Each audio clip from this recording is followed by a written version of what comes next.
Hallelujah. Now what they offer you is your Jehovah. I will give my bit of us. Hallelujah.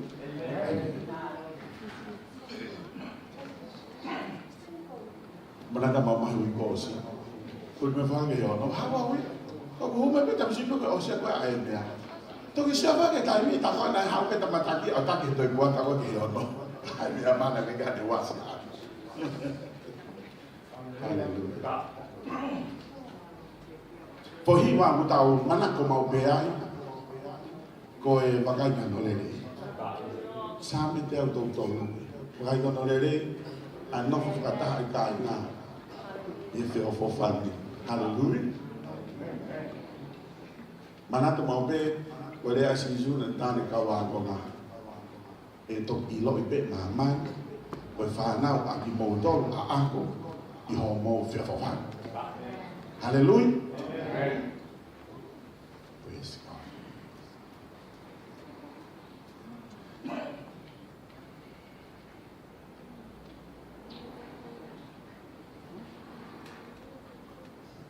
Pues fenga foki ai. Covid en hanga tamte I fara siwa no fara mani siwa.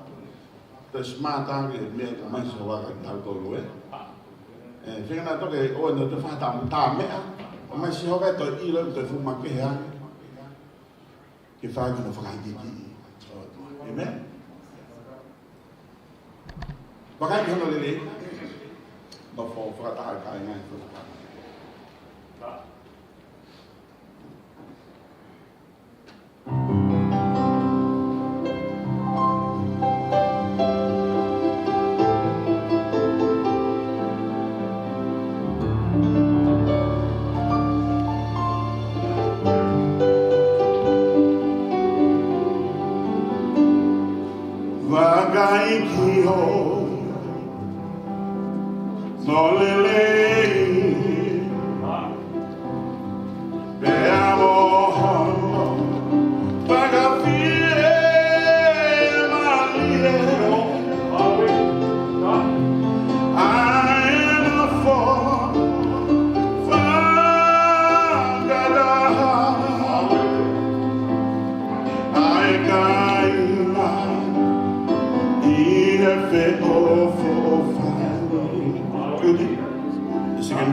Alunifo, e capa o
Whawhitai ke eiki ko hinga he kai kia haiwi hatangata. Ka koe hinga koe iwi ai otua. O mea iwi lahi e aho moi po. Ta aha ke i he whiawhi koe ni.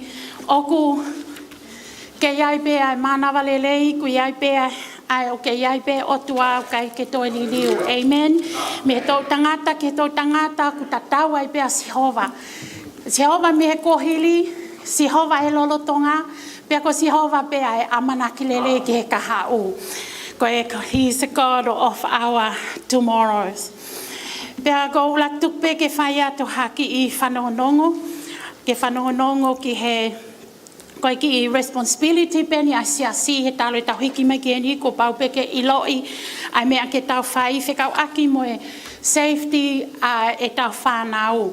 Koe ki kole pe ki mei he me kautaki hai pe vai whai whekau pea mo e kautaki ko no uhinga koe tau siope ko hinga na mea na hoko ki he tau whanau.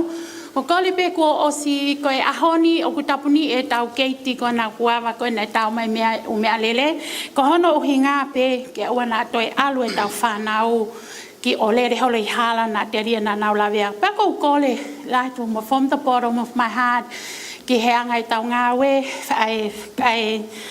ai si matua ke tau toka ngā I mai e tau whanau ko e uhinga ke whakahau whiki nau tolu na whaiwhai ko nau sila vea.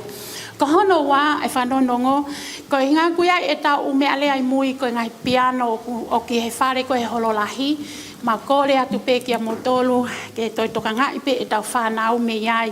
Koe ke whia mau ke toi ma ke mau mau e ngahi me alea koe ni, ko hinga he ko tau toki hau koe ke holo koe ni, pe tau whawhita I ko hinga, koe omi he eiki ai whare koe ni ke whai ai e tau ngā we. Kai te whima au hataha ke whaaonga e upiano ko ia.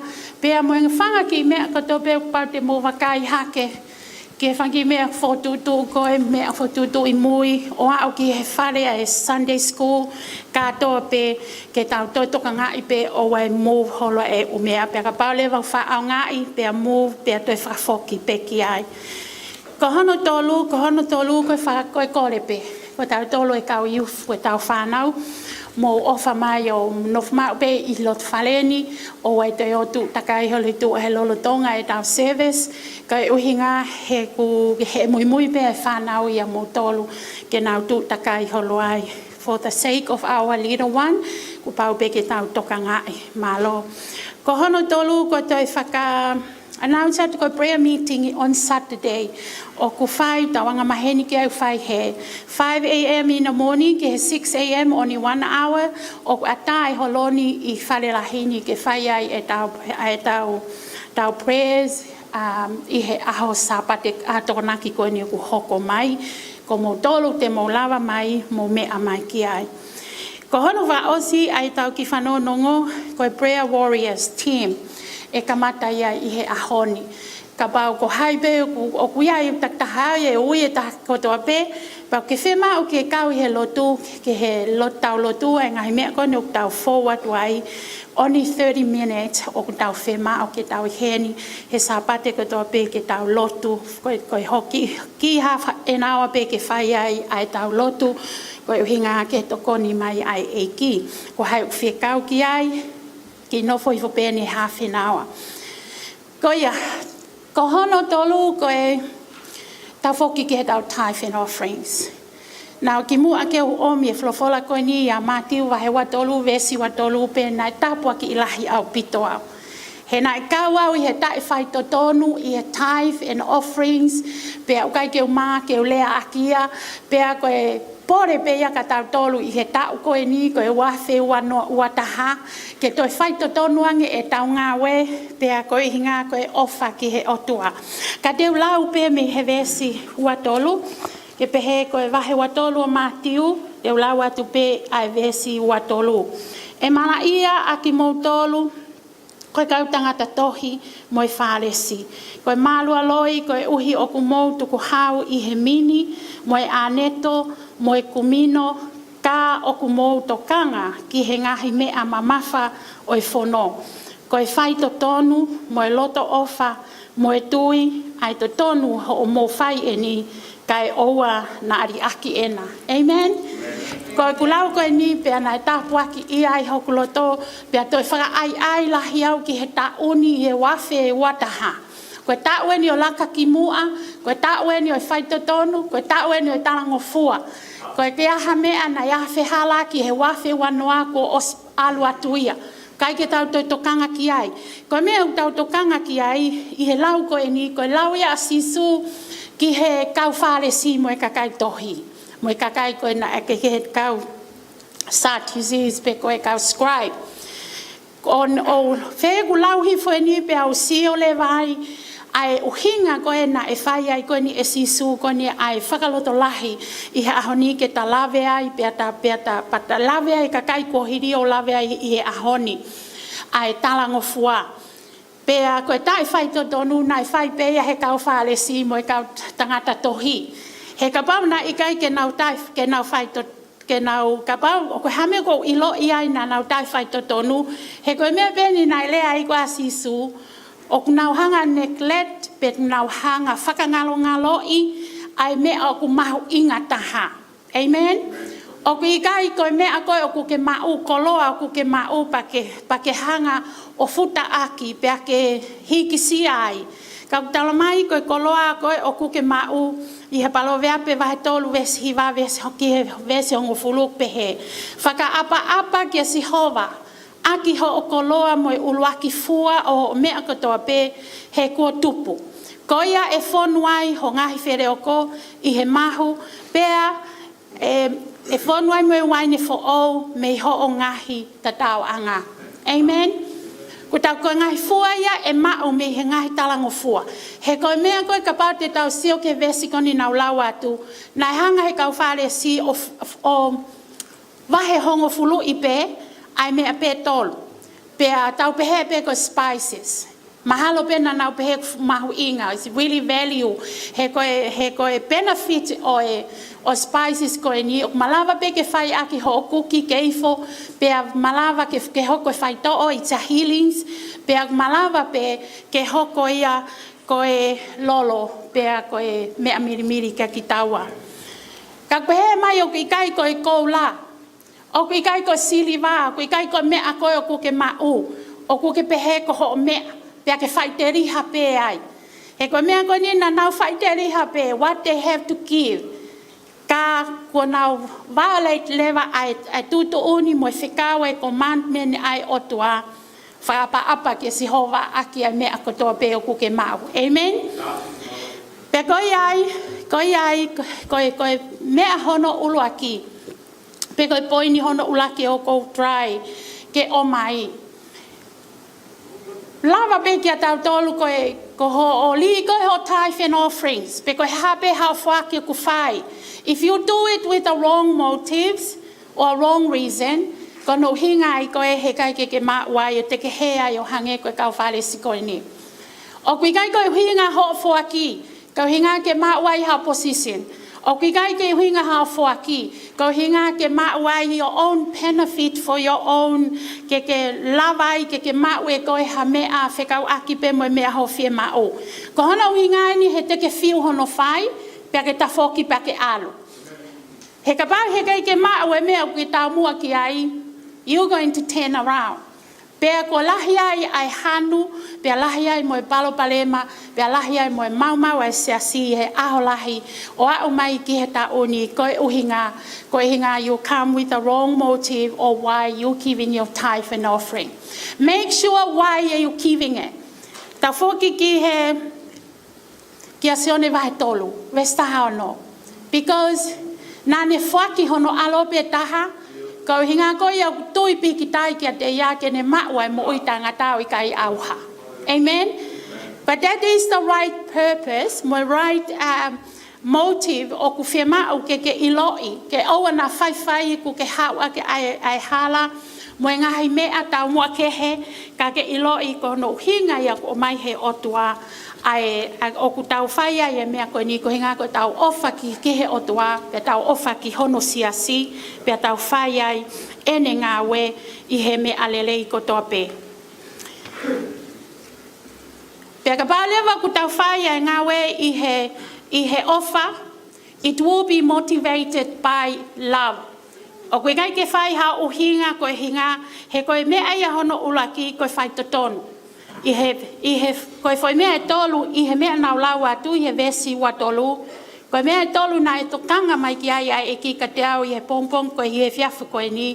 Ke whai to tonu, pe a loto ofa, pe a tui. Koe mea I he tolu to tonu ke whai ai e uhinga ho oli ho tithe and offerings. Koe uhinga, koe mea koe ni e tolu. Koe ula ki ia, about it our devalue and neglect the commandment of God, koe mea pe hoko, we do it in a wrong reason. Wrong reason. Ai hinga koe ku tau whai ai bea koe ni. Pea koe ofa koe ia, he kai te ke lava ka pau te ke whai aki ho o ngā welele moho o good reason why you doing it, because you know He loves you. He first loves you, and He first loved me too as well. E vesi tolu e poni hano tolu pe he my tithe and offering ko pau pe ke iai moi tui. Amen? E iai e whai to tonu, whai ake tithe and offering, ai whai to tonu. Pea ko hono wā whai aki ai ofa. Pea ko hono tolu ke whai aki e tau li ai mea ofa ke whai aki ai tui. Ka pau he gai ke tau tui. Ko tui o ku iai e trust. Ko trust, we have to trust Him. Ko trust Him, ko ia ai provider. Ko ia ai otua. Na ne ngahi koe moawi he koe ni. Ko hono wā e iai mo ta confidence. Ko the confidence, He knows our need. Ko mea ku ke iloi pea ko iloi oku ne o se afio ia mea ku ke fiema oku ke mau ko ku ne afio ia mea ku ke tono no wai. Amen. Aya ko palo vea pe ia va tolu vesni mane pe my trust in the Lord with all your heart and lean not to your own understanding. Lahi au pito ngahi mea ku ta whai aki pe anga e ta whakakaukau. A whai aki pe anga e ta iloi. Kakai ke toi mawhao atu ki he ilo mo poto whakaotua o ku ne whinangalo mai ke ta whaonga I he aho koe ni. 2020 is past. This is 2021. It's not too late. Amen? It's not too late ke ta toi whakatonu ai mea koe ni koe o ku tonu ke whai. Whakatontonu e anga ta moti mo ta reason ke fua I he mea fua o e keresi I he a koe ni. My little encouragement before you sleep. Ko taimi ko tope whai ai he kau whale si ha mea. They do it outward reason. And you know what I mean outward reason. O kuna whai pe e nau tolu e mea kotokotoa ke whakahaha pe mo mata lelei ki he tangata. They don't care about ki he tangata hane ofa, kai ke iai ofa, kai ke iai whai totonu, pea kui kai ke iai mo e tui. Pea koe outward focus brings a judgmental heart. Koe mea ai whai ai mau lahi taha. Nā ke pehe ke whaki lahi, pau pehe ko whaki lahi, pea koe mea koe ku hoko, pea te ke nofua I o whakamau I ho toko ua I o tawhaaki, kai ngalo rewa ofa I he mo ui koe ia. Outward focus bring division among brothers and sisters. Pea koe toi mea koe ni o ku whai, ka paulewa te tau focus I he ngai mea o tu a mono mata lelei, koe mea pek whai I o kunehanga o whakamawahe ki tau ai whangatoko ua, mo whangatonga ane I he eiki. Koe mea utotonu ke ta focus ki ai koe mea ai loto.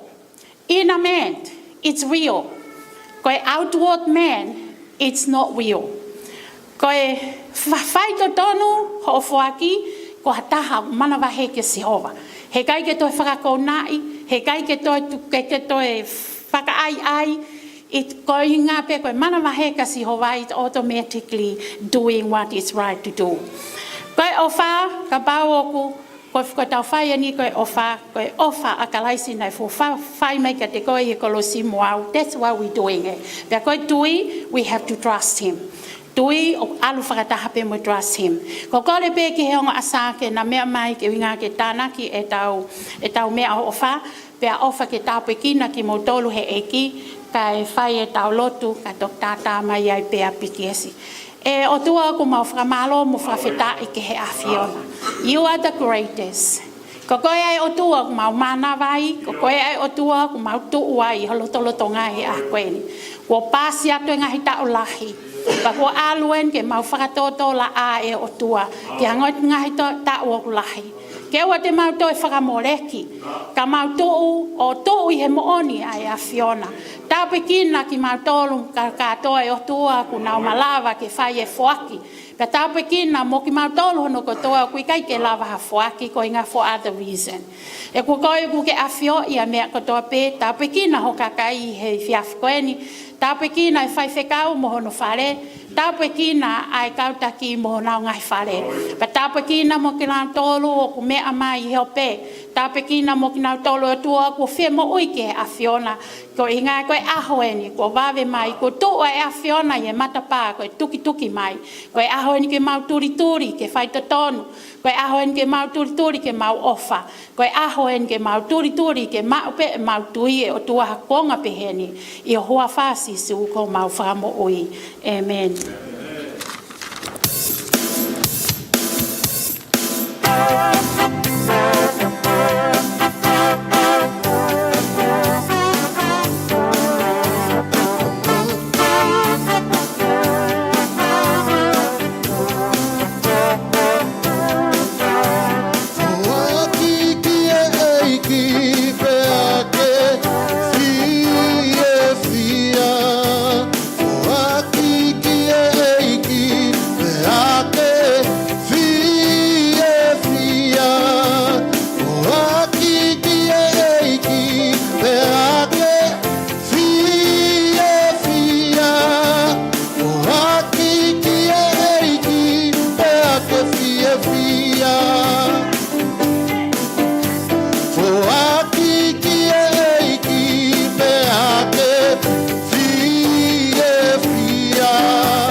Hallelujah. Kore mo ka mea kato ki olunga.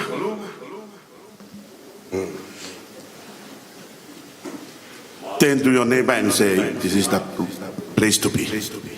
This is the place to be. Not the restaurant or not somewhere else. It's the house of God.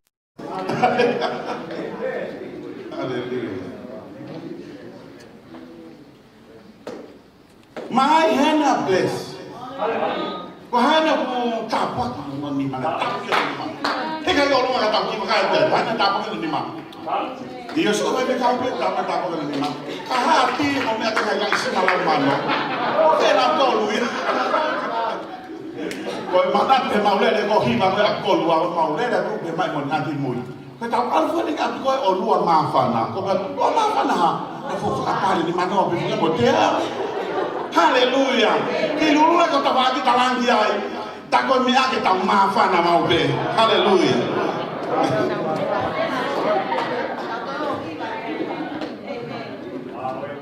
My hands are blessed.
Yes, Lord, hallelujah.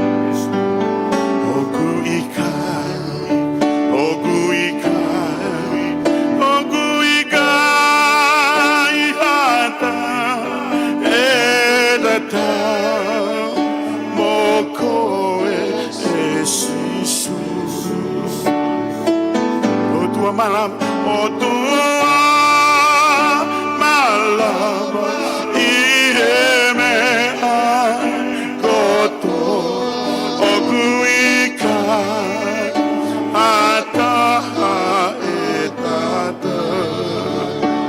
There's none, hallelujah. There is none, there is none, there is none like you. There is none, no other God like you. You are mighty, you are almighty God, who can do, yes Lord, all things. There is none, no other God like you.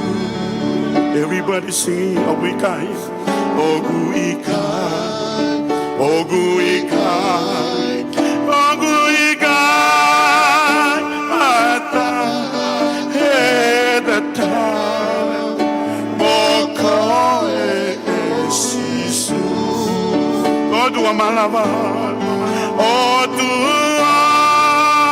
amalava, ieme akoto, ogu ikai, ata ekata.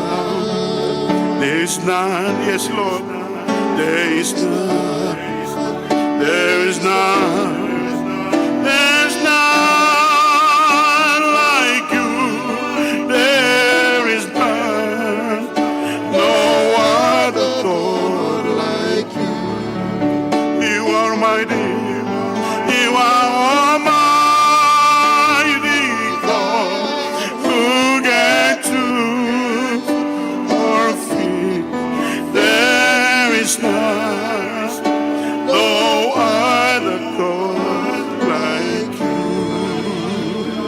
Yes, yes, yes, Lord.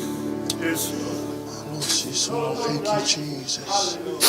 Yes, Lord. Thank you, Jesus. Yes, Lord.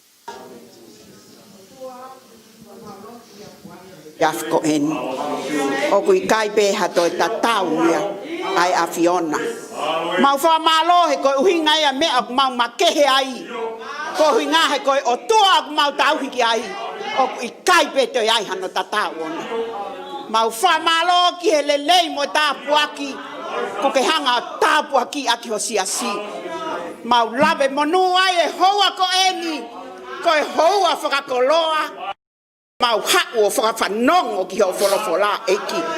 Taramai e loi e tangata. Ka koe fo i lea kotoa pe me o tō mai me o fofonga. O i kai ha veve ua. Be au i kai ha loi. Be au i kai ha whakailonga whe hui. Ka koe mo oni kotoa pe ia. Koe o tua ia mau tauhiki ai. Whamalo he mea kotoa pe wike koe ne mau fōu mai ai. mau toi tu pe he ako eni ko nga pe ko fai to tonu ai o tua ki ho mama ni pe a lave ai sia si kai pe he ki ho ka na nga tu i ho ao eki le a pe ko ho fonga hanga ta ofia nga hiongo ko to pe ho mau nga hiongo anga kai tu ke fata ta mai mau to ka nga ki ho folo he fi ko eni ke fai ai ho mau nga hi pa ke fai ai ho no whakaton ton ki mau tolu i e whanonga mau fōu ai. Eki i longa halelei ha tāpuaki, ha langi ha whakamalo he o wako eni. Te mau whakafoki beki a Fiona he tāu be mea ko te kia te koe ke mau ia i e huafa o sisu karais ko alo kako mau whakamo ui. Amen. Awhetai. Ko kore at ke mo mea hai whakilalo. Whakamalo. Whakawhia, whakakoloa, he sio at pio mofo ngā siasi. Ko i whakaofo ia e ki, o tau peheni hai. Pea ko tuu ke o atu ai, whakaapa mo loto hounga. And I stand here to give deepest respect in everything. Ko ho mou ihe ni. Because you are here, O kune ave langi ki he eiki. you give glory to God. Ko i kakai o nau hau. People who come that are hungry and thirsty to the righteousness that is His word. I also give my deepest respect to the presence of God. The atmosphere that gives something special and different. It is atmosphere that is free. That's what we experience when we come to there is nothing to hide us, but that we show ourselves to Him. We are His children. And that's why we are glad today. My deepest respect to Lualala and Hola.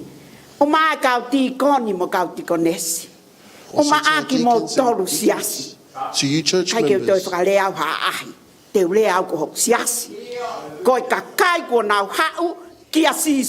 those who have come to Jesus Christ, and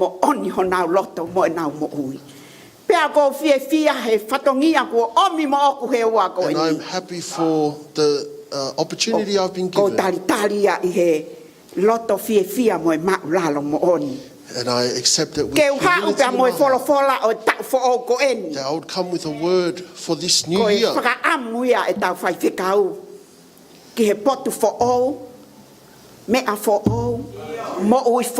Something that is new and new life, a new idea, new vision, talking new, speaking of something new, eating of that is new, drinking something new. Everything is new. That has convicted my spirit and my heart. We had come through the previous year. We didn't know we would get unto this day today. Everything we know that has happened, there is nothing that is hidden from God's sight. Whether it is good or bad, God will make everything. And that is the word that has been in my heart. 2 Corinthians chapter 5 verse 17. The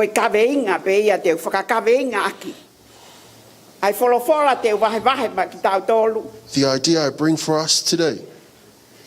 2 Corinthians chapter 5.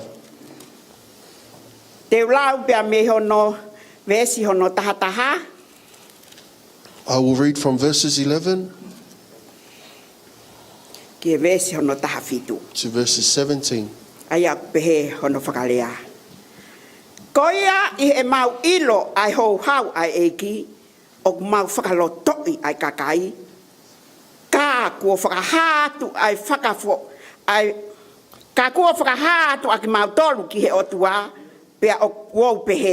Ko whakahātu ki ho mou loto whoki. He oku I kai te mautoi whakangongo lele ia ki mautolu, kia te ki mautolu. Kai tuku ke mau viki ko uhi ko ki mautolu. Pea ke mo mau hatali, kia te ki nau tolu, oku viki whakamamata, kai ikai i he loto. He kapau ko mau vale i he otu ape, pea kapau oku mau poto, koi mea ia kia te ki mau tolu. He oku whakawhea ngai a ki mau tolu e he ofa a kalaisi, he oku pehe ho mau loto, kapau nai pe kia ai toko taha ko hui ko kakai ko toa pe, pea na ai, pea tā nai mate ko toa pe. Pea nai pe kia ia ma ai kakai ko toa pe, ko uhi ko ki nau tolu oku mo ui. Ke oua na nau toi mo ui kia te nau tolu, ka kia te ia nai pe kia ma nau tolu. Pea toi tuu hake. Peso no taha no, ko ia aku ngata heni, oku ikai te mau ilo whakakakano, peha toko taha. Iyo, na amo kalaisi, kapau na mau ilo whakakakano ia, ko ngata ia. Oku ikai te mau kei ilo pehe ia. Peso no taha fitu. Ko ia, kapau oku ia kalaisi hataha, ko e whakatupu fo ou ia. Kua mole atu ai ngahi mea motu a, wakai kua hoko o fo ou ai ngahi mea kotoa pe. Wakai kua hoko o fo ou ai mea kotoa pe. He is a new creature. Behold, all things are become new. Tamai e Paula, kai ke fo ou whakakonga. Mea kotoa pe fo ou. Paul says not parts of us are new, but he says all things become new. Ko hoki natu la sa ia he mea fo ou kotoa pe. My nature, I like things that are new. Shoes that are new, clothes that are new, furniture new. I like new things. Pakapau lewa tau fie mau ke whakafo ou ha mea.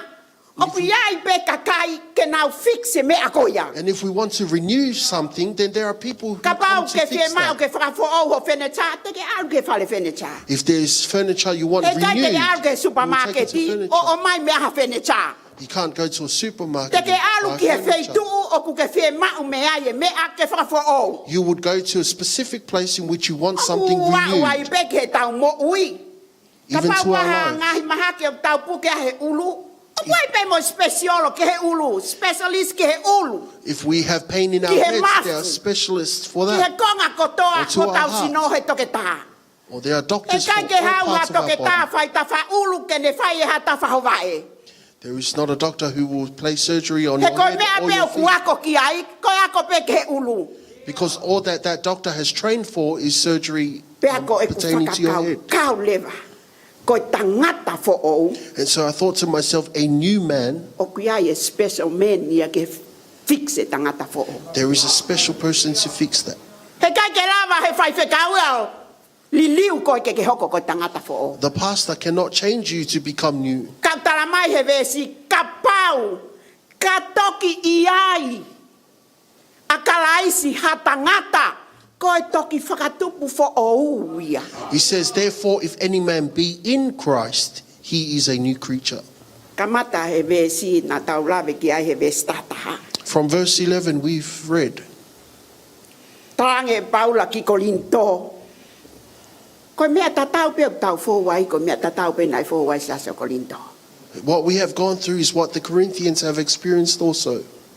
Nauhanga ke nauhanga tala o accuse pe te nauhanga o talange ka Paula. Ko mea ko ku ke ha mo ya ku ka ke mau loko tui mau tol ki ai. The Corinthians were accusing Paul of something, for coming with something that Pe ko caused them mea not nai to hoko believe. nai kai hoko ia he loto sia Korinto. Ko e ha uia me tu am he atakai na nofo I Korinto. So it wasn't the revival happening within the church in Corinth, but the people dwelling in Corinth. And that's why Paul said these things. Why I bring verses 11 to verse 17.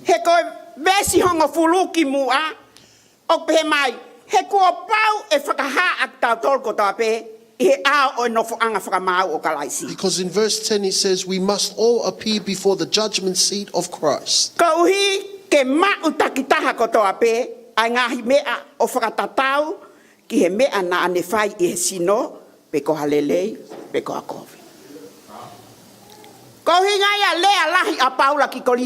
That's why Paul was speaking to the Corinthians. Ia e aho te tau tu ko to ape. There will be a day we will all Pe stand. whaka mau I ki tau tolu, pe ko lelei, pe ko komi na We tau will whai. receive judgment whether we Ka have ko en done ko good or lindo ko bad. talatu. Therefore, Corinth, I tell you, Mea ko to ape na mau hau moia kia te mo tolu. everything that we have come to you, Moi mea na ma kutalan. Suke lea paula, ka ke pe paula ko ia to taha. Ka ko ia mo ki mau tolu na mau hau o atu e ongongo lelei. so Paul said not only him who brought the good news, but those with him. Na kai ke o atu ia te mau tolu be. It wasn't given just from us, Pe ko ha mau ourselves, whakakau kau be. or our own thoughts or ideas. Ka hoi ngā ke mo ilo, he ai aho te mo tu he whakamau. But it is so that you know, Corinth, there will be a day Pe te you mo will lea stand. lewa pe ko hai koa mea na mo whanongo ki ai. And then you will stand and tell whether who it is. Koi whora that you whora ai were listening otua, to. pe ko mo whanongo ke lea ai tanga. Were you listening to the word of God or the word of man? Kolinto, koe ne mea na mau hau moia ka te mo tolu. Corinth, this is what we have come with for you. Sio ke tohi aua pita, 2 Peter pe koe wahe hono wā, chapter 2, pe koe vesi hono hongo fulu. verses 10. Ka e lahi kia te ngau tolu o a ewa o whakatatau ki he kakano, o e holi whakarieria pia mo e manuki ki he pule. Ko e kawanga malohi mo e kawanga whewheka. O i kai te nau mana wahe ke lau I kovii ai kau pule. Ka ko e tau angelo o ku nau lahi hake I he malohi o e mawhai, o I kai te nau lau kovii ak nau tolu I he ao o eiki.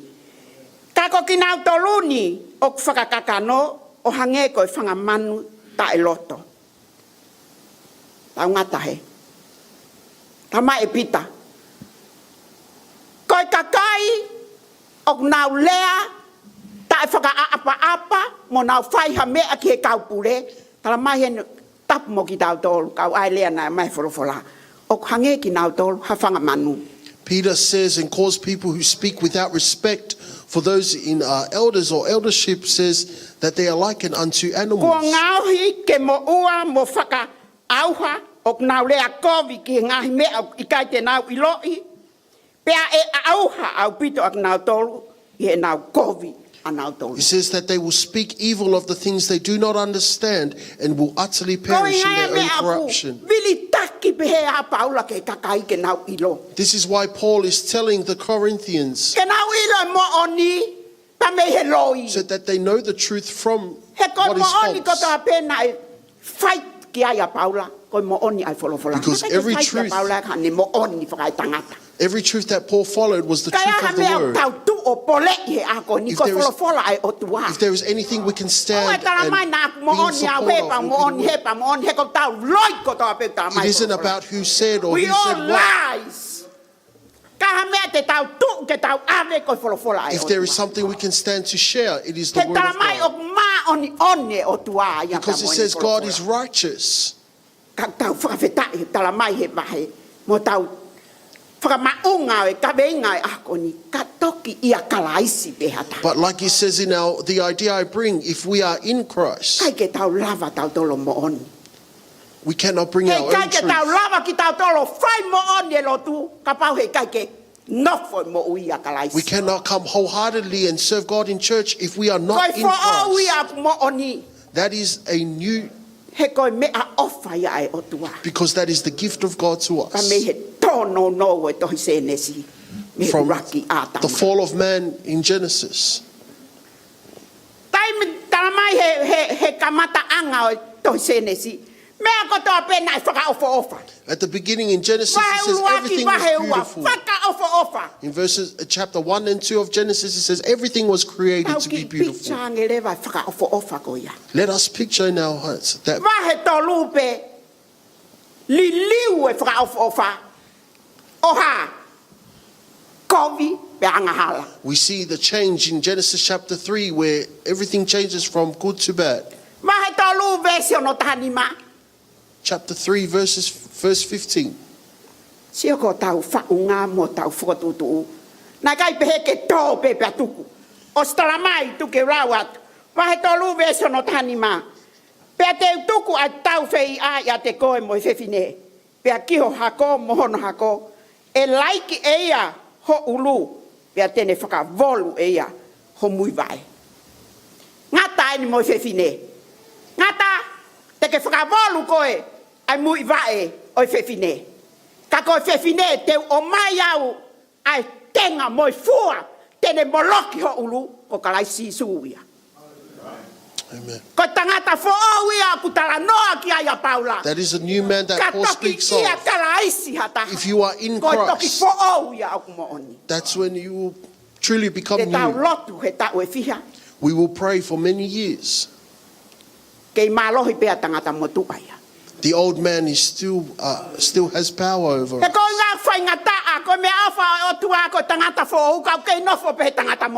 Because that is the gift that we have received, the new man, but yet the old man still lies within us. And that's why it is easier for us to do wrong while being at church, because we are the old man, but yet the new man lives within. But the verse says, if we are in Christ, the old man is gone, and it is only Christ that shows through.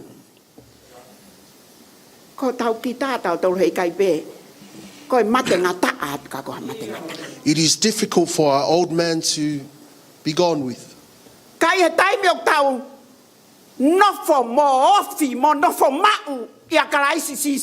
But as we become to stay put in Christ, that is what we mean, church.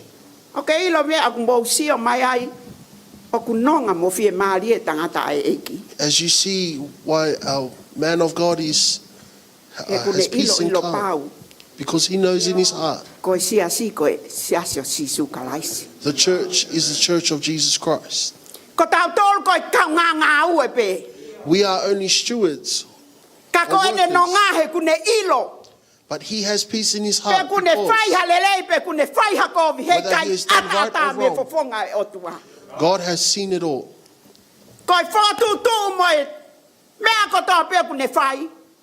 Everything that is planned and put together, he has done with the assurance that God sees and knows everything.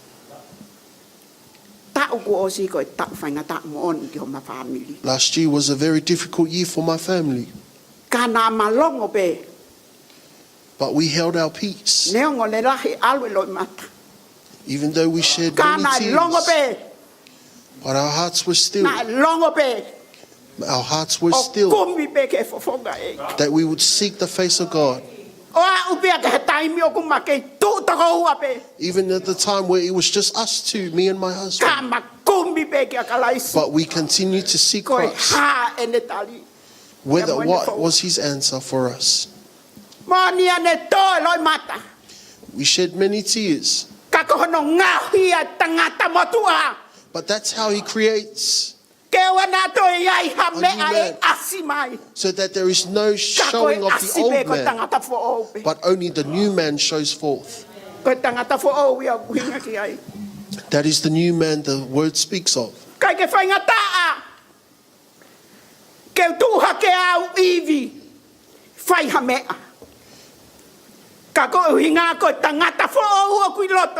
because of the new man within me, if Jesus Christ was like, then who am I to come and question? He paved the way for us to go. He is the greatest example for you and I Christians. That is why I do not worry. That's why I'm happy today, church. I did not tell you to come. Free will. You have come out of your free will to the church of God. I will not worry myself to run around, because I know I am a new man that is with Christ. The old man is the one who runs around, and the new man may look foolish because of the works of the old man. But that is the thing that Paul encourages us today. Corinth. We have not come to tell you our own ideas, or to come and try and persuade you. That outside looks good, but inside it is not true.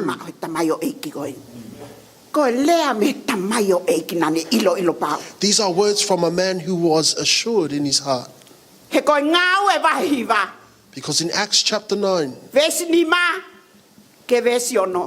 verses 5 to 6, when the Apostle Paul was changed on the road to Damascus, and his answer in verse 6,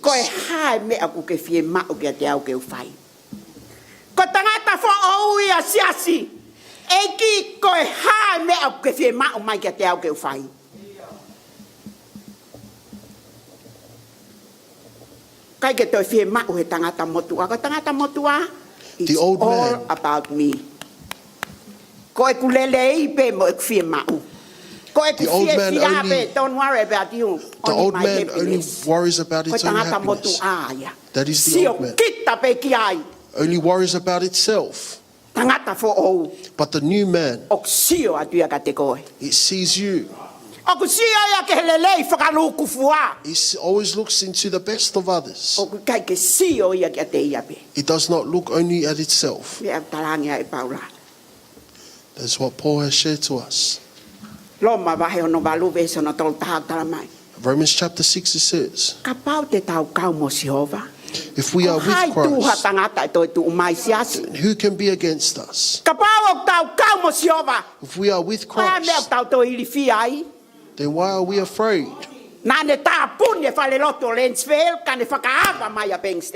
He had closed the doors to a previous church and now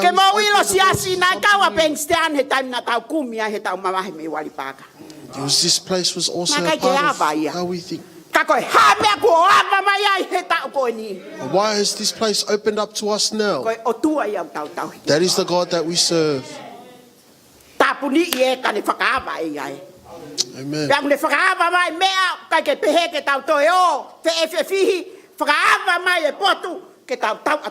He's opened up a place for us to have freedom.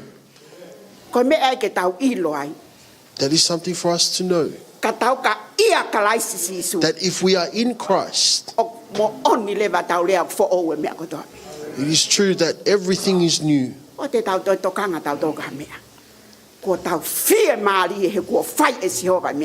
Let us not be worried because Christ has renewed everything.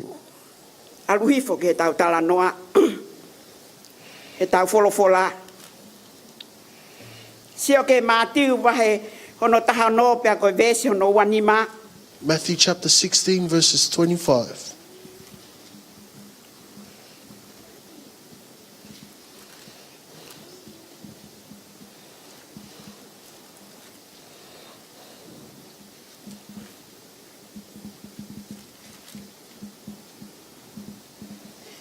He koia e kalofaki ene mo ui e mole ia. Pea koia e mole ne mo ui ko hiko au tene ma uia.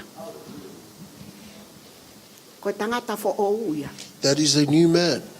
Ko lea whakatoka ngā ia.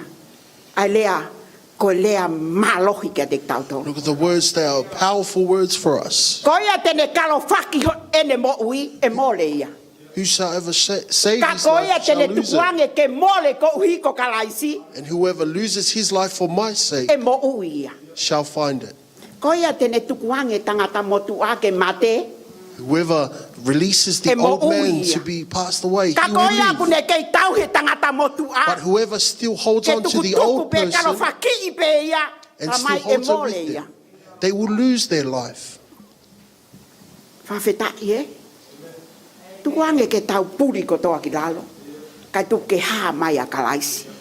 us put our own desires away and let Christ show forth.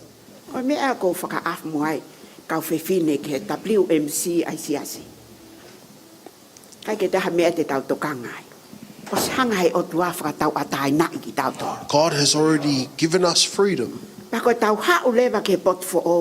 Let us, when we come to an atmosphere new, let us continue on something new. Things that we have already let go.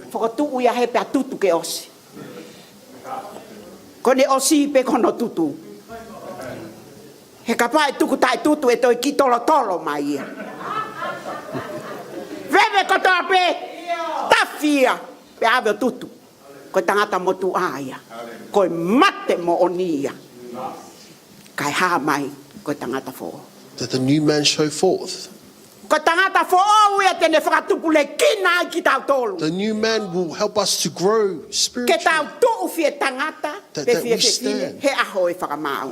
That we stand in the day of judgment. That we stand strong, stand forward.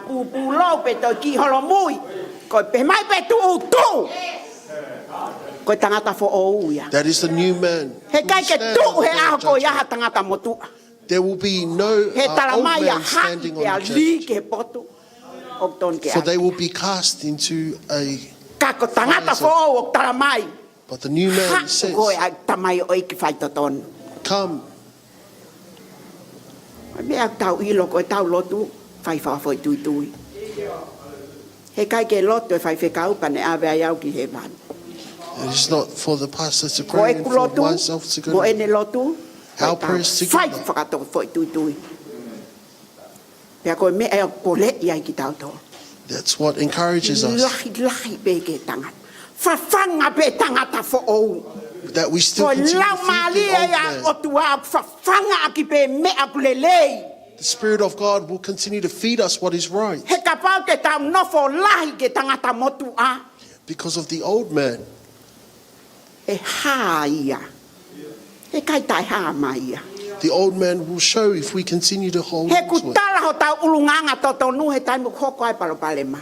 Because our true character shows when Ko problems lelelei a arise. mea kotoa pe ko tau lami kotoa pe. When everything is okay with us, Kao we na are asi all haki okay. palo palema. But once Lione problems kotoa pe. arise, we all become lions. Kai ke te hata hai fie lam. No one wants to be a lamb. Ko mea to kalai hui ua. I know who my best friend is now. Now I have my best friend. Now vaku mai now do. Now kape mai. Pea now lea mai. There are friends who I've had who have spoken But to guess me. what? Who cares? O tau kea te tau tau ke mea tala mai he wholofola ako hai ki tau tau. Whatever the word says I to don't us, we care who care about. anybody can call me by names. O kou to kanga au pe koe hame au sio mai ai o tua kia te au. I care only what God sees in me. Ko ha fefine o pui a kalaisi. That is a woman who is in Christ. Pe o ko ha fefine o kei nofo pe tangata motua. A woman who still is with the old man. Koe mea kou whawheta i ai o grau maali e siasi. That's why I rejoice in my spirit. That I see your beautiful O faces. kai ke honge tangata ngā wea e ki. That they provide everything. God will provide all. Siasi, ko ilo historia sias koen. I know the history of this He church. ko au pe fuolo ataha sias koeni. Because I've been, I know the history. Ko kata akelen hapuka. She knows. And I know. amen. Ko atua e fai tu ni. God is the one Kai who ke fai commands tu na us. pasta tua wahu. He's not the pastor who. Ko o tua e fai tu ni. God will continue to instruct us. Fele ak na tona e famo veu. There are many of those who divided Fele ak us. na tona e tu ke mai. Many of those who stood divided. Ko fe na tol he ako. Where are they today? Ko fe na tol. Ko o tua pe famao. God is the only righteous judge. He na mamo ui mai ke sias koeni. Because as we became members of this church, it was only by the love of Christ. Ai bamba pe na kai ke mata e fo. Hakakai na na ma fa lo to iki mau ke malu. Ko lea na fai he tamai o iki fe tu na fa mo ui ai ko ia pete manofo ai.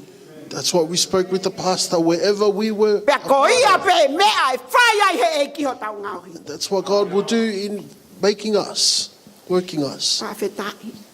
Praise God. Ko siasi ai o tua. Church of Kai God, ke wa ke fie pole ko ngau ai o tua. I do not boast of anything Fie but alwe the word kakai of fie God. hawe kakai that's their business. If people My want to come and business. go. Welcome everyone. Ko tari That we welcome everyone with That's an my open business. Because business pe ke tau no foi. Tau no fo pe he me au fina ngalo e ki ke tau fai e. heart. Let us stay Ne ngawe. put in what God has assured for us. Tau to sio fili ke no. Kapana fili mai o tua ka ke tau hen ko toa. If God was Ko kawang choosing hala ko toa favors, pe ke tau toa. for we are all have Ka ko fall ene short o of His fa glory. mo ene kele si o tau pe hen ai. But His love and His grace is what has brought us here today. Ko me ai ana whakaloto lahi ai. A Paula ki Korinto. That is the encouragement of Paul to the Corinthians. Whakalata ko e tau whesio whaki funga he melino ai eiki. What a joy it is for us to fellowship in peace. Pe koe hae mea e ave ki tau tol ki ai he eiki. Or wherever God leads us Tau or fie takes maari e us, pe ki tau tol. that we have peace. He ko e ngā he kaili aki ki tau tol e Because eiki. God will not forsake us. Vesio no taha wha. Verse 14 he says, Isa, vesio no taha tolu. He ka pau ko mau vale. Ka pau mo sio mai Korinto mei vale a Paula mo ne kau ngawe. Mau vale ki he otua. Kaha mea te ke vale ai. Vale ki he otua. if there is anything you can be a fool of, be a fool Mate for ai. Christ. Ko Perish winga ia there. Paula, lea whakatonga ko vale. Ka ko uhinga ia ke, it's not common. Pe ko ha mea ia toi mahulu. He ko tangata a Paula. Na e tā pe aturi ke tamate, toi whoki pe a Paula ia. Even though these places Paul had already been Alu he to, waka mei mate, uu e he ngata. Kai pe ke toka ngata Paula ka mea. Kai Paul kehe pe ke come through ave o all ngongo things. lelei. he was determined to give the spread the gospel of Christ. He ka pau o mau poto, koi mea ia ki a te mautoro. Because if we are sound of sound mind, it is for you. Io, he kai ke mau whakahoho loto mau tol kia te. Kia mau tol Korinto. Te mau whai e mau tol e mea whakaofo. We will do a great work He oku whakawhea ngai ki mau tolu e o whakalaisi. because the love of Christ compels us. Koe mea ne puke ai ki tau tolu, koe o whakalaisi. Church, that's what holds us together is the Koe mea love of koe ke Christ. toi wei ai koe pa wei ai au, koe o That's whakalaisi. why we are unmovable because of the love of Christ. Tarange Paula, Korinto, koe mea ai aku ne hai ai ki mau tolu. Paul was saying, Corinthians, Ke mau this is toi what hau ke compels o us, ate mo o ni koe o that we would come whakalaisi. and share the truth is the love of Christ. He pehe ka pau nai pe kia e toko taha. Ko hinga koe mate ko toa pe. That's why he died for us so that we may be saved from our sins. Pe au to tonu lewa ke ua te tau toi pule kia te tau toi. Kai tuku ka te ia na e mate ko hinga ko koe mo au. Ke pule ia koe tangata fo o ia. That's why he wants us to die to our from our Kai ke old to ton self. ke tau toi o mai tau toi fie pule. It is not for us to come and try to take Kau o control. mai koe ke tafi pe ai. If he Ko te has te koe hau ko for toi you to pule come mai ke and- ko ngai muani. Ko ngā pe tafi atu ai osi. Tuku pea mua kui ai pe hono kakai. Tuku pea loto kui ai hono kakai. Mea ko toa pe o mai he o tua fotutu. God has already brought everyone and everything into place. Kai ha mea mo ve ngā we ai o tua. There is nothing. Ko tau tol pe tau toki o mā ai ke mo ve. It's only us ourselves who only come to Hange koe, divide each other. malanga koe a kau na ngā whaka ose wike lotu.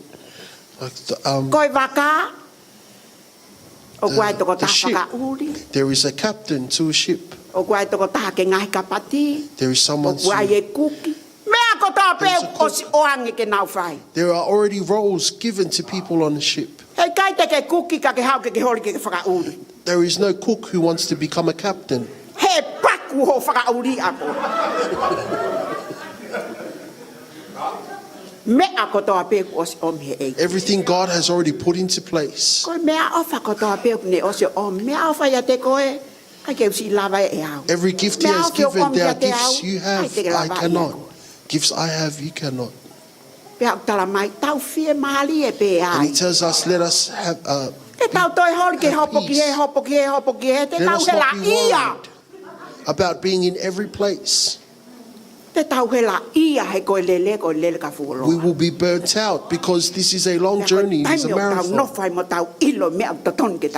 As long as we stand in what is true, it is not us who takes control over ourselves, but Christ takes control. Even in our sin, He died for us. Verse 16.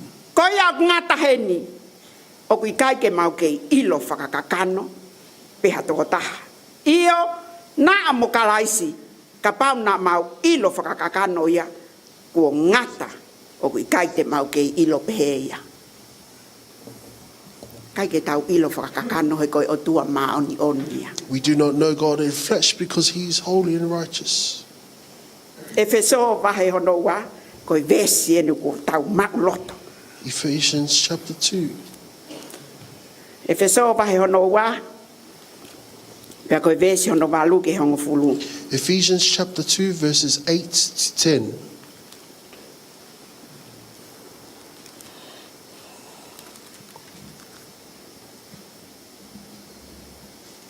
He oku mau ui he ofa pe he tui. Pe au ki kai mea te mo tolu ia ka koe fuaki ai otua.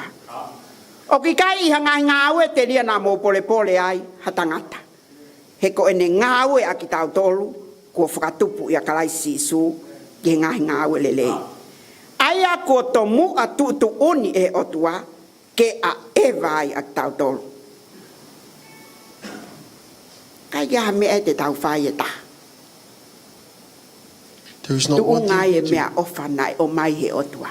That is not of the gift that God had given to us. O mai ata atape a kalai sisu. He sent His Son Jesus Christ without sin, without blemish, that He would come and dwell among us, so that we would become someone who is new.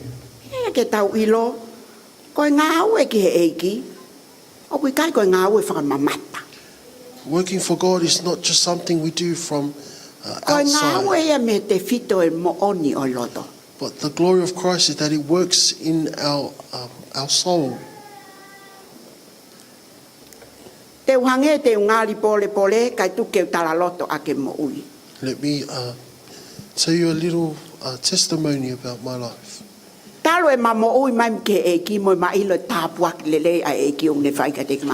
Ever since we had given our lives to Christ,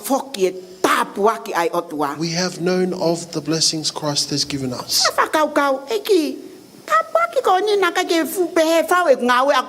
And we thought to ourselves, God, why have you given us this blessing?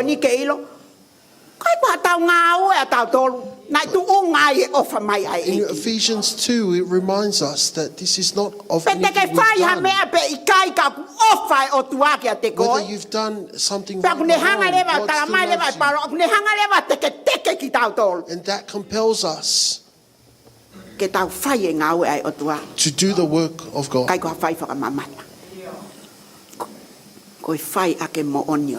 The work of God must be done with the truth in our heart. The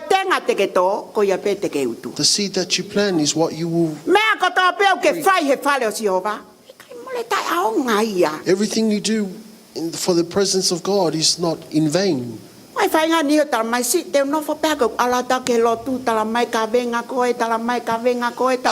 people will stay because they cannot.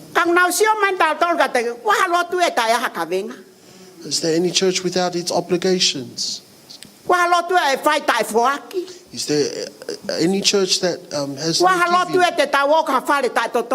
Is there any church we go to a place we cannot pay for?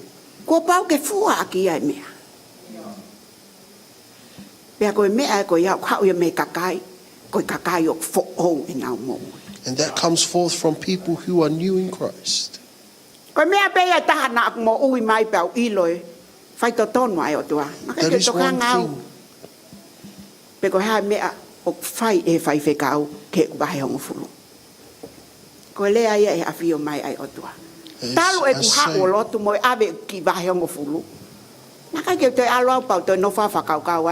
Sio at ko ha ka me now fai. Giving faithfully my tithes. Pe nai kai be ke no fa ba fa fe ia ha me ata. Kau ke paanga si. Questioned anything in relation to finances of the church. Ko hinga pe ko ilo pa. Because I know assuringly in my heart. Ko ulo si ko si su kalaisi. The head of the church is Jesus Christ. Pe ko me akotawa pe si o tau fwa ki ai. And everything we give to him, Kune appreciate pe kune tali ai lo tonga. he appreciates it and he accepts it with gratitude. He tau ilo pau kane tai o ai ofa ai otua. If not for the love of God, Kai ke tau ma ta to ta pua ki ko in. we would not inherit this Ko blessing. ilo ta pua kai otua ko ke ta nakia. You know the blessing of God, it does Ta not nake tolu mo collect tolu itself. ono. Does not O ku collect liu nga tolu a ke tolu. O fiha ia, hi vai ia. multiplies. Ko ta pua ke ai otua. O ku multiply ia. O ku kai ke ta naki a ta pua kai otua. O ku liu nga. He ko otua ia na tau sami. The blessing of God, it Kai pe to ia hana multiplies. tatau. There is no other God like him. Te ke li ho te au ho tai fi. You will throw 100, give 100, multiply atu eia. and he will multiply. Tolu nge au ho vahe ka hoko. Koe otua whai totonu. For he is a God who does right. He ko ilo pau ene whai totonu. Because I know his faithfulness. Te kai ke mau fie kai a mato. We have not been hungry. Kuke tangutu mai ko na kuke fie kai ha. No. Is there a day there you sit where you go Whakai hungry? e otua kia te koe. God always gives and O provides. kune tāpua ki i koe. He always blesses you. Koe uhinga ia mea whakai ai ki tau tolu. That is why he works in us, Ke tau nofo mau ia kalaisi. that we stay put in Christ. He ko kalaisi pe. Tene whakafo o e mea ko toa pe. Because Christ is who renews us and renews everything. O kulea kia e tohi mātiu vahe hono fitu. Matthew chapter 7 it says, Ko ia whanongo ki he wholofola. whoever hears my word and does, O hange ia hatangata o kulanga hono whale he funga maka. it is like a man who's building his house on the rock. Ka ko ia whanongo ki ai pe a kai whai ki ai. But whoever hears my word and does O not do tatau ia mo accordingly, hataha o kulanga hono whale he one one. he's like someone who's built his house on sand. Pe a pā mai e matangi. And the wind blew Hau pe ki he mea tatau pe. to Kage these pe he two ke houses. matangi lahi e ka matangi si. It is Hau like tatau pe. different winds. Ka ko whē whale nai tuu. But where's the house that stood? Whale nai tuu. Nai langa ia sisu kalaisi. The house that stood its ground was one that was built in Christ. Koe kalaisi au lea ki ai a Paula. Koe whakafo o ia mo ui a kalaisi. That is a new life in He Christ. pā mai matangi kai kei tuupe. No matter the wind that blows, we will still stand. Tara noa ki ai tohi he pelu vahe no tahaua. Hebrews 12 speaks on Ka this. pau hei kai ke mo whanongo pa mo liliu he wholofola. If you do not hear my word and be Pesi ono changed wani by mamo it, i wano. Te toi lulu i ki mo tolu. Pea ko e ku lulu i ko ia. E ilo leva ai tuu he maka.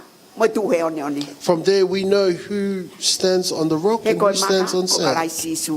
Ko e one ko hao ko langa he mea kehe. The sand, you build something else. Ai nai lawe ki ai kau nanga talitali.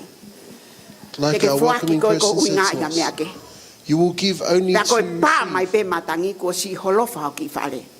And when the wind blows, He your koe mea house is nai langa ai destroyed. nai kai to tonu ke langa. Because the thing it was founded on, not the Ko rock. whaloa to lahi ia e fiasko e. That is my encouragement to you, church. Tuku ke langa e tau mo ui he maka. Let us continue to build upon the rock.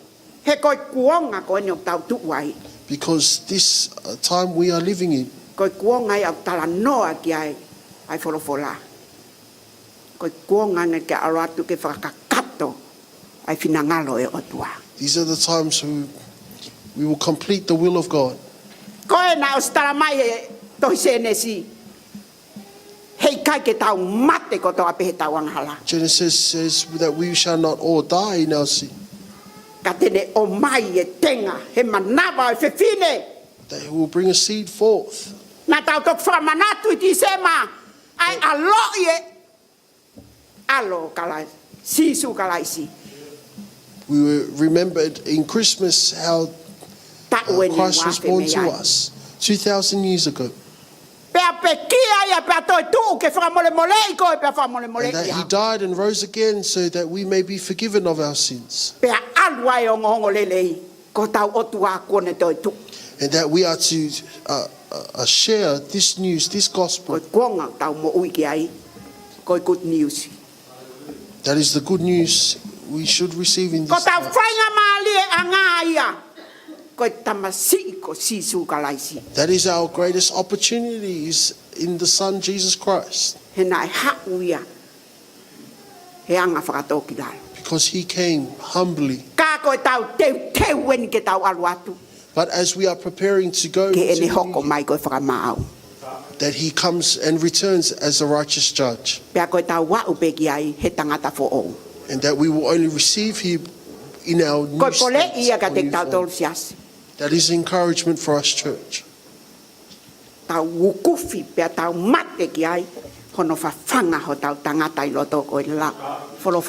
us die to our old man by feeding the new man.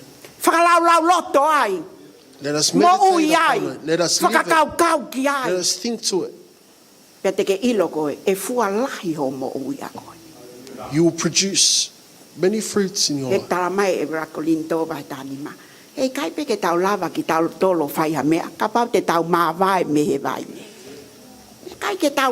cannot be able to do anything if we are separated from Christ.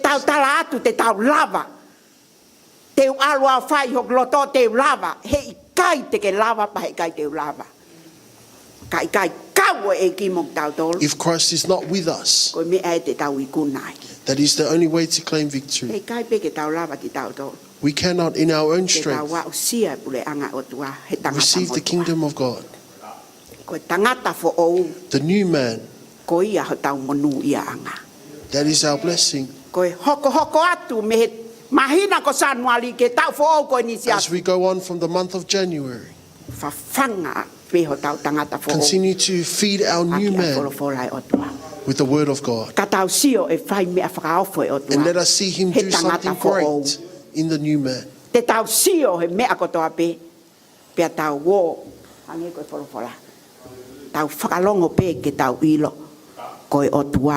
That we will be still and know that he is God. He will bless you. He will bless me. And everything that God be glorified. Praise God that you are here this evening.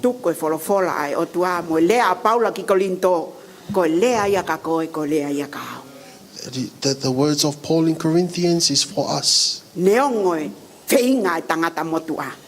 Even though the old man still, but if anyone is in Christ, he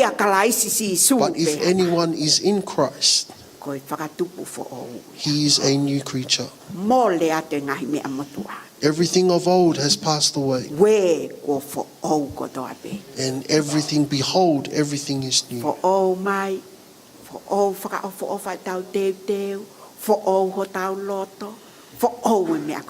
Everything is new.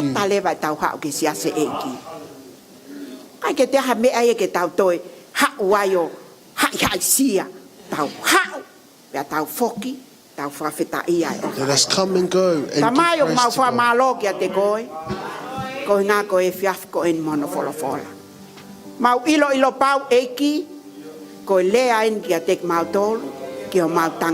God. Tuku e folofola e ki ke ne fai ho mau whakatontonu. He kapau he kai ke mau tuku ke whakatonton ki mau tolu. Te mau alu pe he hala o whakatau ki he mate. Kai tuke le ei e mau mo ui he tau fo oko en. Ke pule aia na e pekia ko hinga ke mau mau he mo ui. Kui kai ke mau toi pule ka te mau tolu. Ka mau tuku lolo ko toa eki koe ha ho finangalo fra ho mau mata ke mau ao ilo hange ko tamai o eki ke mau fai ho finangalo ya ka mau ka mate ai koe fai ho finangalo O mi ka tek mau tolu eiki. Halo tok toa. Pea o mi ha mo ui. Ke mau mui. Molo mui vae. Ia te koe eki. Whakamama nge ho mau ngahi atamai mo mau ongo anga ko toa pe. Ke mau ilo. Koe haa ko aho finanga lo kia te mato. Pea ke mau whakalangi ai a Fiona e mau mo. Eki tapu e kina loto ko toa pe. O me ai yo. O ku ke ilo koe e nau fie mau. O ku ke afio i koe me a ko toa pe i he nau ngahi mo u. Eki koe blotu ia. Tapu e kina ki nau tolo whata tau pe ke finangalo e otua. O wana whai to mau loto eki. Kai whai pe ho finangalo i he mau mo u. Pea tuke whakae atua i e mafu e otua. Kai tuke tanu ho mau tangata mo tua. Kua mate ia, kua te lio ia.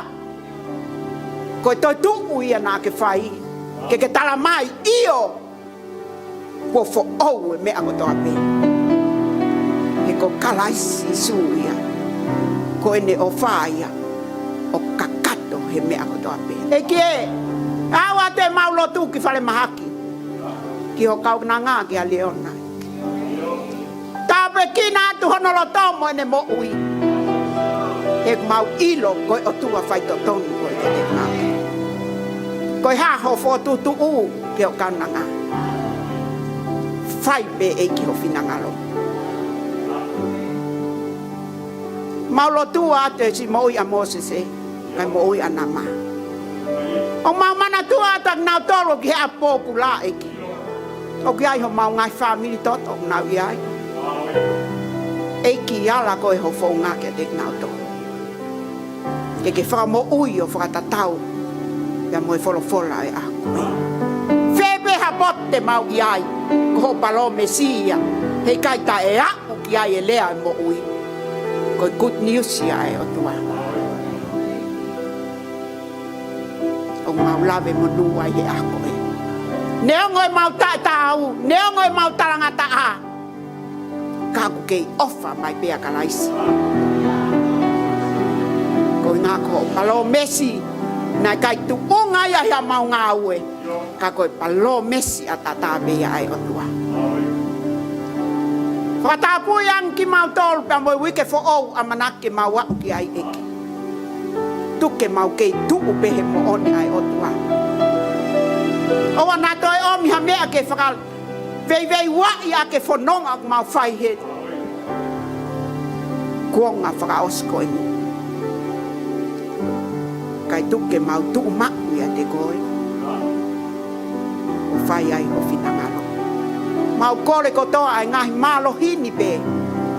Ia te koe pe sisu kalaisko alo. Ka ko mau whakamo ui. Amen.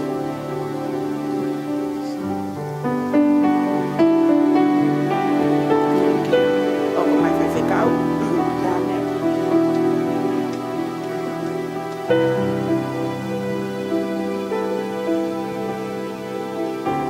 Amen. Whewheke mo mea ki holunga. Wow. Koe tangata fo ou. E mea ena ko mao to mea ena ko wako pe mehi fola o e whiawhi koe ni. Koe tokanga ai apostolo ko Paula. Koe ne whakatokanga kia te ia. Ke kāinga Korinto. The Apostle Paul was concerned about the Corinthians. Ke ua na hau. Kia te kinau tolu kono whakaongongo lelei ia. So Te mea ko wako mehe. Koe tangata fo ou. Ko hau pa mo ngongo lelei. the new man comes with good news. Ka kui kai ko ia ngongo lelei. But he himself Kui is kai ko not ki tau the tolu good ngongo news. lelei sia. Us ourselves are not the good Mea ene news. tokanga Paula koe kene mo ui. That's why Paul was concerned tangata himself. hiki ia. If Kai he, tuku e toko taha ko ia. If he were to be glorified himself but forget God. God, that is the heart, church, that is the heart I want This us is to all have. about Christ. This is not about us. It's all about Him who sets us free. This is who we give glory and respect. All praise from us. And I praise God, Paul has reminded us that we should share the good news. It is not ourselves. We have already become good news to Christ. But not let the old man be shown through.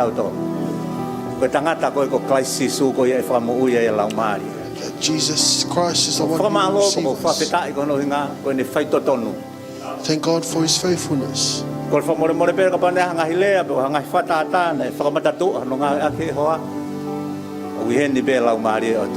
precious Spirit of God is here. And His peace. Your hearts are still encouraged to love God. E lava pe ke fai haloti ke koi ka pau fa ma ke lava ki honi ma e lava ke fai lotu ma e ko e ngai na onela fida atu vita mui e tati o Francis e hallelujah ko doa ni sa fio e hamo ma fio ma ko to mea beu fai ko mau loto ko mau tui tene fa feta la ki pede ne fa ai e tamai ma fi mau fa malo pa mau fa feta ina te ko e ki kono hinga ko fai to tonu ai afiona e tamai o mau tu ki mau tolu ko lo akau ke mau fa po oni he mau pe ni pe kono hinga ko afiona he ku kalamai he mau sa me o kai ke hata hai ta tau ko mo afiona he koe o tua koe o kuke whakawhetau laki ka te mau tolu i he taimi o mau tangi ai ka te koe o kuke ofi koe ke taria e mau lotu i he taimi o e mau whia mau o kuke a whio me ngahi nima ko toa pena whai na hiki ki o lunga i he whiafi koe nie tamai o kuke a whio i o lau maare maa o ni ngahi whia mau ko toa pe o whakatatau ki he nau ngahi whia mau e tamai peo mau whakamalo he ko koe o tua whakai eiki whai tāpe kina ki nau tolu e tamai Whakai ke tak nau tolu ke nau ngahi whia mau e tamai. Whakawhonu ki nau tolu ake ngahi whia mau ko ia e tamai. He ko koe o ku hao me ai ko mau ngahi toko ni e tamai. Tāpe kina pe ko haha ngahi whia mau viviri e tamai. Ko whia mau whakapaanga, pe ko haha ngahi whia whia mau pe. Pe ko he sino aku moi le lei. E tamai ko mau lotua to hapai atu honi mafi e tamai. Tāpe kina mai pa ke whakai ngahi whia mau ko toa pe tamai. Mau whakamalo ko no i ngā koe mo ia lua lalapa mo hola. Si Moses e mo ana pa peke toenga. Siasi ai afiona e tamai o famalo ba mau lotu make ka tinga dol ho mau ngahi kupu kai ke mau kau whakataha heni si ngai family a o peke kai nga lotu mau kau whakataha e tamai ngai fitu ke hunau iai mau lotu atu ki nau dol hono kotoa pe tamai o mau tui e ki ko kuanga ko ke ui ki mau dol pe kai e taimi pa ko kuanga whakaosi e ni mau mo ui ai ka mau ilo ke iai pe palani mo fotu tu ai afiona e tamai e ki ke flumaki pe ka tinga mau dol whainga loto ofa ko ia e tamai o na fai ange ki wa taimi ne to me te ki mau dolo tamai he mau ilo ko mau peheni pe ko ofa e afiona e tamai e ki toni mai ki mau dolo e ki he hoa ko ni pa mo meniti ko ni e tamai amara ke mau fononga ko mau ngai api no foanga ta taha e kaya mau te fataha mai ka hauna e tamai ke mau te fataha mai pe pa mai afiona ko kresu tau e ki ofa o dua ko tamai fio ki pa mo lau mari ma oni foma wa ho al ofa e te mau dolo ni hono do be ona hiri kai fai po tai ngata amen and amen ta begina ki modol heiki malo pito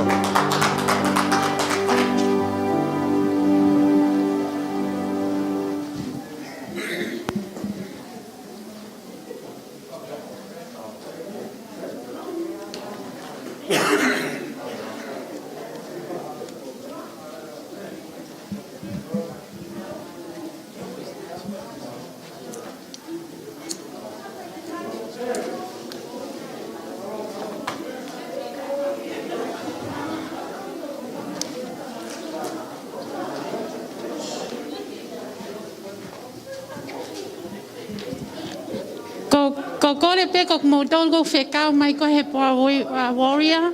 Mo ki unu mai mua ki mua. Please. Ko mo tol go whekau he poa prayer warrior. Mo ki unu mai ke tau kamata lewa tai mini e.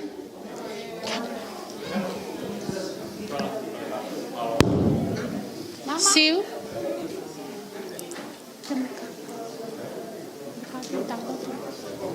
Iyo mo tango ko prayer te prayer mele te ke ka mai iyo